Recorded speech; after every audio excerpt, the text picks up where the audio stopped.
নমস্কাৰ বন্ধুসকল, আজি মোৰ এটা নতুন ভিডিঅ'লৈ আপোনালোক সকলোকে স্বাগতম জনাইছোঁ। আজি মই ঔষধি গুণযুক্ত নৰসিংহ আৰু ভেদাইলতাৰ তৰকাৰীৰ ৰেচিপি আপোনালোকক আগবঢ়াইছোঁ।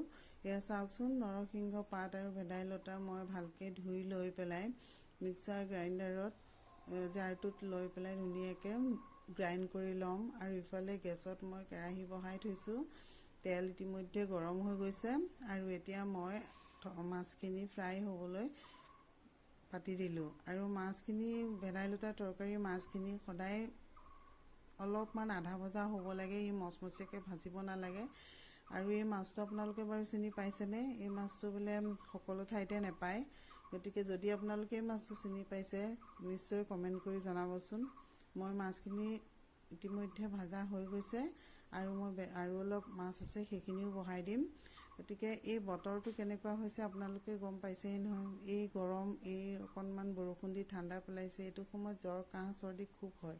গতিকে এই ৰেচিপিটো আপোনালোকে ট্ৰাই কৰি চাওক। আৰু সেইকণ তেলতে মই পিঁয়াজ, আদা, নহৰু, অকণমান পাঁচফোৰণ, নিমখ, হালধি, অকণমান জিৰা গুড়ি দি সেই আদা নহৰুখিনি গোন্ধ নোযোৱালৈকে তেলত অকণমান সময় ভাজিম।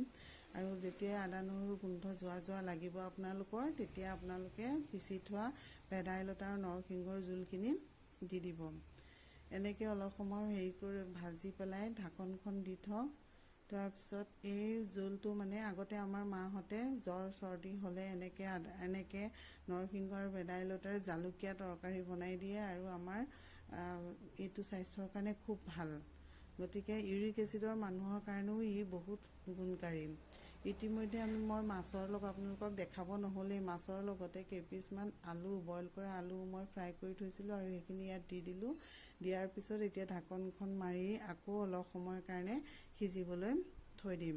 ইউৰিক এচিডৰ কাৰণে মোৰ নিজৰে ইউৰিক এচিড বহুত হৈছিলে এটা সময়ত। এজন ডক্টৰে মোক ইউৰিক এচিডৰ কাৰণে ভেদাইলতাটো আপোনাৰ কেঁচাকৈ চাটনি কৰি 1 মাহ ৰেগুলাৰ খাব দিছিলে আৰু তেনেকৈ খালে ভাল হ'ব বুলি কৈছিলে। আৰু তেতিয়াৰ পৰা মই খাইছিলোঁ বাৰু। তেতিয়াৰ পৰা মোৰ কিন্তু ইউৰিক এচিডৰ কাৰণে মই টেবলেট খাবলগীয়া হোৱা নাই। গতিকে আপোনালোকেও যদি আপোনালোকৰ ইউৰিক এচিডৰ প্ৰব্লেম আছে, আপোনালোকে এইটো কিন্তু ট্ৰাই কৰিব পাৰে।